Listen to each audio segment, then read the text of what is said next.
Baltimore stockbroker scam. Joe loves that one. You start with a large pool of marks. You number ideally to a power of 2, like 2 to the 10th. The scammer divides the pool into 2 halves and sends all the members of each half a prediction about the future outcome of an event with a binary outcome. Like, oh, this is great, Joe. This is one you could pull off. That's basically like a Bernie Madoff, isn't it? Yeah, well, that's a pyramid scheme. It's similar to that, In though. this, what happens is basically you keep dividing it, and then it's a mathematical thing that has to do with gambling.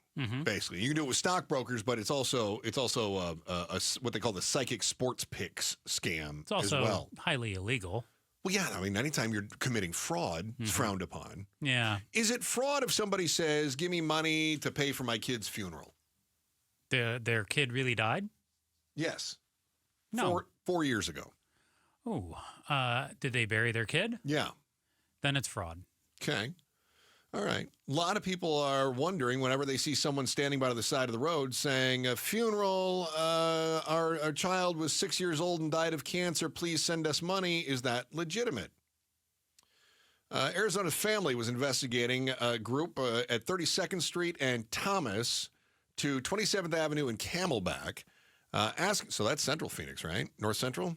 So that's not necessarily just West Side. That's even like East Valley, I would say. 32nd, yeah. People asking for money say they do not speak English, but one woman held a sign with the girl's photo claiming the child died of cancer. In Spanish, the woman told Channel 3 that the girl was her cousin and died 2 days prior, and they did not have any money for the funeral. A closer look at the sign showed something that stood out on the girl's photo, a slight watermark. Yeah, Arizona family investigating grabbed a photo of the sign and ran it through a reverse image search site, and it showed the girl's photo was available on stock image sites, essentially available to anyone. So here's a clue. If you're going to try to tell everyone that your cousin, your sister, your niece, your nephew, your child, your daughter, whatever it is, died, maybe don't use one that says stock photo. Yeah, don't have a watermark on there that allows for a reverse image search and Getty comes back Images. that it's somebody else. Yeah, don't do that. Yeah. So anyway, people are calling this in and they're saying, this doesn't seem right. And to your point, Joe, signs spotted all over the country in different places. Why are we so susceptible to this? Why is this? Like, I told you my wife saw this and she said, well, let's go back and give him $20. And I said, no. And she said, just go back and give him $20. Now, I told her I was a grumpy driver and that turning around was too difficult and I didn't want to deal with the stoplights. So basically, I made the pain point for her dealing with me such that she didn't care about helping somebody else, which honestly doesn't take much.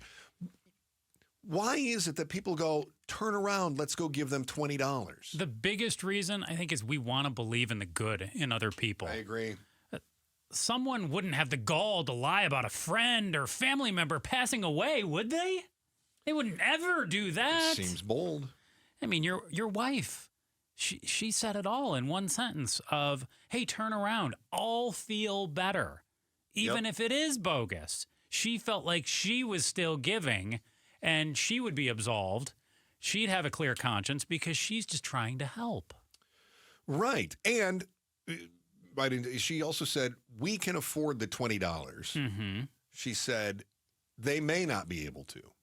So on one side of the equation, there was the definitive, $20 doesn't break us. And then there was the question, it might help them. And then also, now she never articulated this, but let me add, there is this notion that if you're on the street scamming people for $20 at a time, maybe you do need the $20. Okay. Maybe you don't, but I'm guessing that you're not getting rich out there with the funeral scam. Maybe you are. But if you need the money, isn't there a more honest way to come about it? Is there an easier way to come about it? So you think people are more vulnerable to funeral This scam? is where I think your perspective is always skewed when it comes to these topics because you tend to, as you said, we want to believe in the good of people. I think you approach things from an honorable standpoint.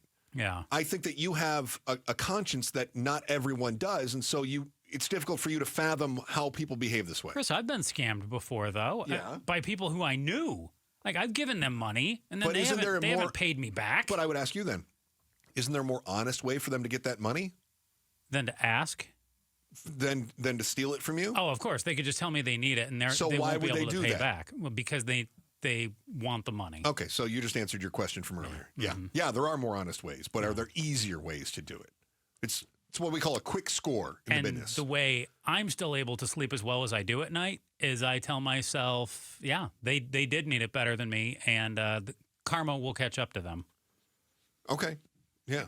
I mean, if you believe in karma. I do. Oh, okay. Mm-hmm. It's kind of an Eastern religion thing, funny from a Catholic kid, but that's fine. Yeah.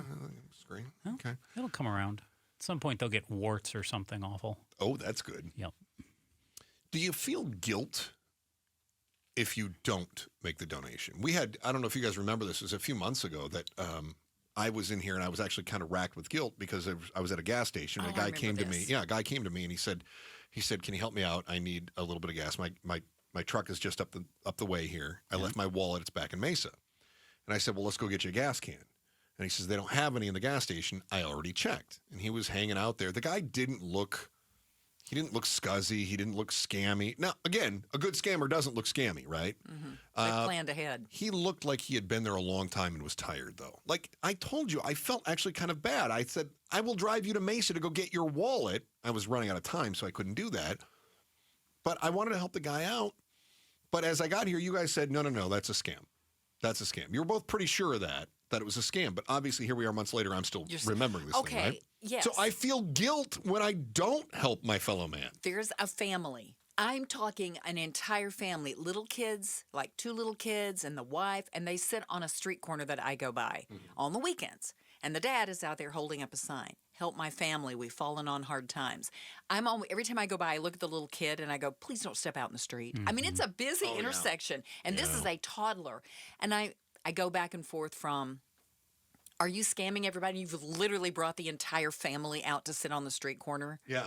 Or do you really need this money and you're trying to show us that you're... See, I'm sitting thinking about it. I know it. And a good scammer would make you do that, right? So I don't know.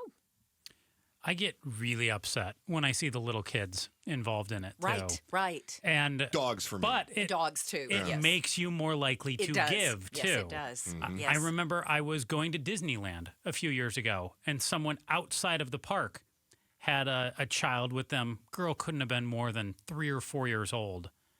And I was just so upset. Like, of all the places you're going to ask for money, and you're going to bring a little child into this, too.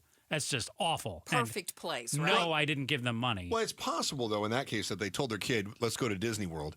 And the kid was all excited, and then they got there and saw their ticket prices, so they couldn't do anything else but beg. I mean, that's entirely plausible.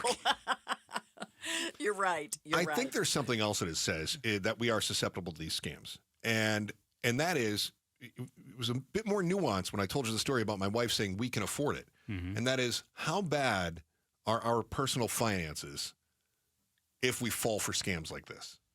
In other words, if I don't have $20 to give, if I don't have $5 to give, I don't, because I got to look out for number one first. Yeah.